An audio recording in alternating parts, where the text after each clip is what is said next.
Hello, I'm Gerard Roberts, and I'm an undergraduate student for the Bachelor of Theology, and this is my presentation on Francis of Assisi.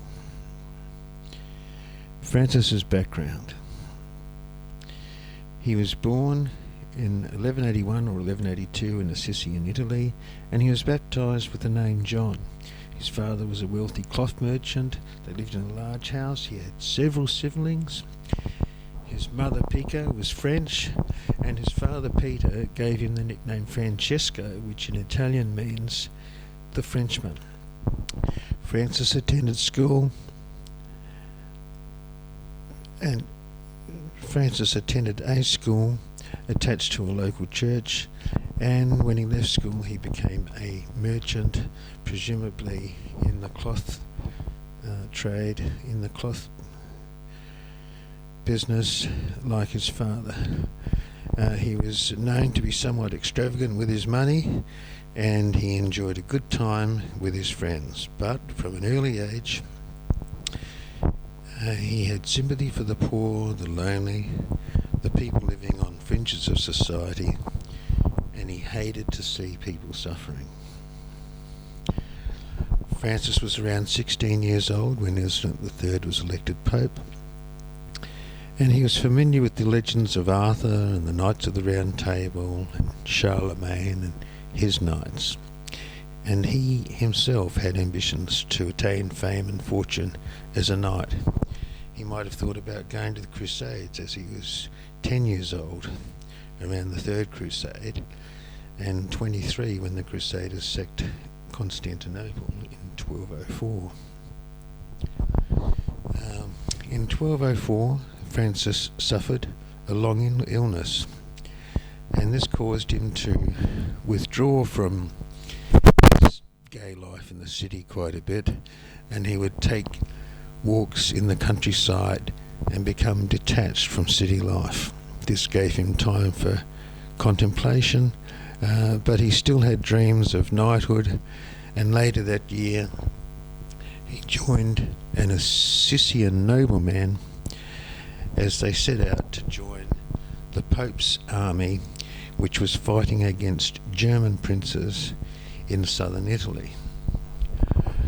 On the first night, on the way to Apulia, Francis felt unwell, and while he was half asleep, a voice told him that he was not destined for knighthood, and he felt compelled to return to Assisi. On his return to Assisi, he returned to the gay life, but he gradually withdrew from the material world, and he began to focus more on providing food, clothing and money to the poor and the needy. One time he borrowed some ragged clothes of a beggar, and he begged for alms on the steps of St. Peter's Basilica in Rome. Another time he visited a laser house for lepers. He gave them money and he kissed their hands. By 1205, Francis would often go outside the walls of Assisi for meditation and prayer. And one day he was praying before this crucifix in a rundown church at San Damiano, near Assisi. And Jesus said to him, "Go and repair my church." Francis was excited by this vision, and he misappropriated a substantial amount of cloth from his father's shop and sold it and his horse to finance his renovation project. But the priest at the church was very wise, and he refused to accept the money because he was quite sure that Francis's father, Pietro, would not approve. And sure enough, Francis's father summoned him to appear before the magistrate. But Francis said he was a servant of God, and he refused to submit himself to the magistrate's jurisdiction. So Pietro went to the bishop, and Francis willingly submitted to the bishop, who said to him that if he wanted to serve God, he should return his father's money, because it's not appropriate to use money that has been dishonestly acquired. Francis agreed, and he said, "My Lord Bishop, not only will I gladly give back the money which is my father's, but also my clothes. And from now on I will say, Our Father who art in heaven, and not Father Peter Bernardin." At this point, Father went back to the leper house, and he lived there for a while. Meanwhile, he begged in the streets of Assisi for the materials to repair the old church at San Damiano. Then he went on to repair other churches, including the chapel of St. Mary of the Angels, which is known as the Portian Collar, down in the woods outside the walls of the city, and that belonged to the Benedictine monks of Subasio, and that belonged to the Benedictine monks at the time. One morning, when he was attending Mass, Matthew 10, verses 7 to 10 was read out, and he felt that he finally understood his calling. He swapped his shoes and staff and leather girdle for bare feet, a single tunic, and a small cord, which later became the habit of the Franciscan friars. And it was at this point that he first began to preach. The context of the context or the world that Francis lived in. Francis's world was engulfed in war at home and in the Holy Lands. Religious life adopted the same feudal system that governed secular, political, economic life. Bishops and abbots had the same social rank and wealth as secular feudal lords. Serfs, peasants, craftsmen worked on the manor estates owned by the nobility, including the bishops, and this ruling class of bishops and nobles would raise an army from the ranks of their vassals whenever they felt it necessary. But society was ready for change. Monastic life was suffering from too much wealth, a slack spiritual life, and corruption. But the 4th century monasticism became an inspiration for the medieval monks and nuns. Religion was unavoidable in the medieval age. Christianity was the same as normality. And between 1100 and 1250, apostolic life became identical with a life of poverty and preaching. Francis and Mary of Orgnes, founder of the Beguines, were two outstanding practitioners of their time. Francis was an egalitarian who never wanted or received ordination as a priest. The movements that Francis founded. In 1209, Francis sought permission from Pope Innocent XI to form a new religious order of male friars. In 1223, Pope Honorius III approved the rule which the order professes today.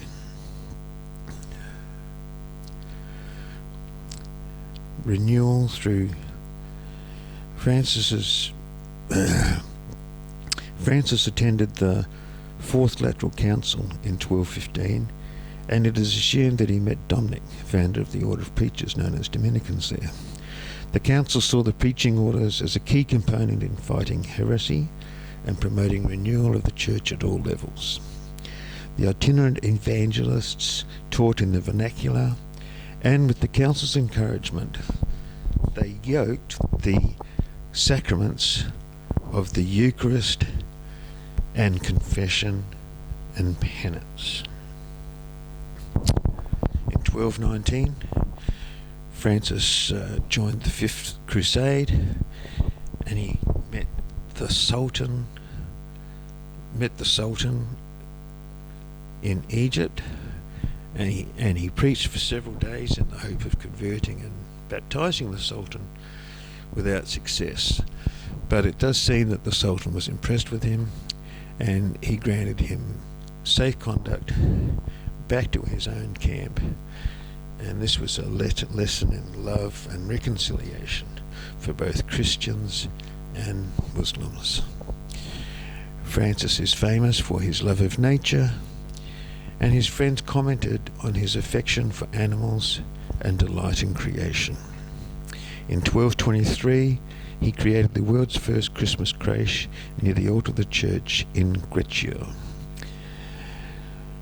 By 1275, there were 195 friaries throughout Europe, England, and Ireland.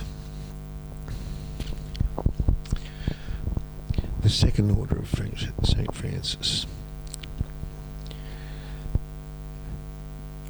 Clare was also born and raised in a rich Assisian family, and she became one of Francis's early followers. She left home, and under Francis's mentoring, she established the Contemplative Order of St. Clare, which, like Francis's first order, emphasises poverty, and today they're in 75 countries and have 20,000 members. Then, as it is now, religious orders often had a third group of members who wanted to live a holy life whilst living and working in the secular world. In 1221, Francis composed a rule for these members, and they number around 400,000 members around the world today. Lasting effects of St. Francis's life and ministry. Francis might be the most popular and best known of all the saints canonised by the Roman Catholic Church. The Eucharist and confession penance was at the centre of a person's life of faith, as I grew up in the Roman Catholic Church. Francis showed that it was possible for religious orders, secular clerics and laity to avoid the trappings of wealth and a lax spiritual life and get back to nature, live the gospel through a willingness to endure suffering in the service of God and humanity. That is, to imitate Christ. The itinerant preachers who taught the Holy Scripture in the vernacular were a forerunner for the Protestant emphasis on preaching. The love of singing and music influenced the development of liturgy. In 2013, the worldwide principal male Franciscan orders included 4,600 communities, 30,000 members, and 20,000 priests. The current Pope of the Roman Catholic Church described Francis as an attractive and compelling figure whose name I took as my guide and inspiration when I was elected Bishop of Rome.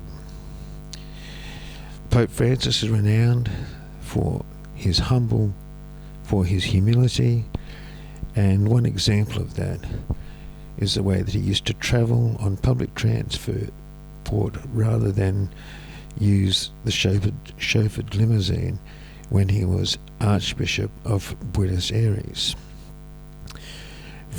Pope Francis has ordered reviews into Vatican finances and the Church treatment of victims of clerical sexual abuse. Last month, on the 24th of May, Pope Francis issued a call for action on climate change and the environment. There were three paragraphs in that encyclical devoted St. Francis, including the following words: "He was a mystic and a pilgrim who lived in simplicity and in wonderful harmony with God, with others, with nature, and with himself. He shows us just how inseparable the bond is between concern for nature, justice for the poor, commitment to society, and interior peace."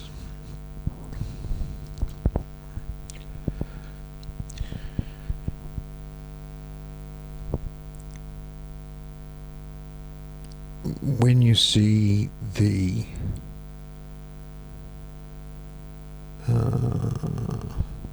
PowerPoint file. In the speaker's note, there will be some footnote citations in the speaker's notes, and the bibliography list is on a separate Word file. Thank you for watching this presentation. God bless you.